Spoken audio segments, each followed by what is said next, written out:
So how do you make sure you have control over the things that you say? Paul says in Colossians chapter 4, verse 6, let your speech always be with grace, seasoned with salt, that you may know how you ought to answer each one. Now, there's a whole bunch of wisdom in here because Paul says, let your speech always be with grace. Well, how can you make sure that your speech is with grace? Paul teaches that it's the grace of God that has appeared to all men, teaching us some things that we must do in Titus 2:11.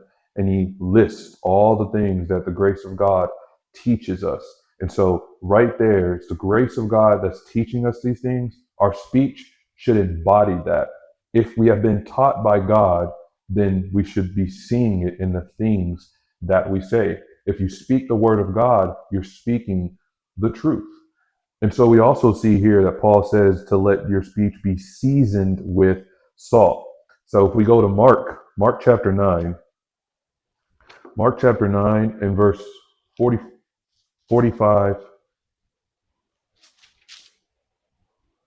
we can see starting in verse 49, for everyone will be seasoned with fire, and every sacrifice will be seasoned with salt. Salt is good, but if the salt loses its flavor, how will you season it? Have salt in yourselves and have peace with one another. So that salt right there that Jesus is talking about, that salt right there is the peace that he gives. What's the peace that he gives? John 14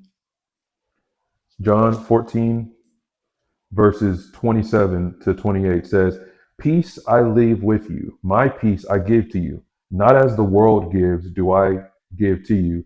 Let not your heart be troubled. Let it neither be afraid. You have heard me say to you, I am going away and coming back to you. If you loved me, you would rejoice because I said, I'm going to the Father, for my Father is greater than I. Right there, Jesus is giving us that peace that is not of the world with those very words. I am going away and coming back to you. And so, if you believe that Jesus Christ is coming back to get you, you should have that in your speech, right? You should be speaking the things of God. You should not be speaking as the world speaks because you have that peace that God has given you. You know truly that I have obeyed the gospel, that I am a sinner, but God has redeemed me through his word. And all I have to do is just obey these instructions, and God is going to come back and get me. That right there is the peace that Jesus gives to his disciples. And so we should be speaking with grace and with peace. If you want to learn more about this, give this video a like and subscribe.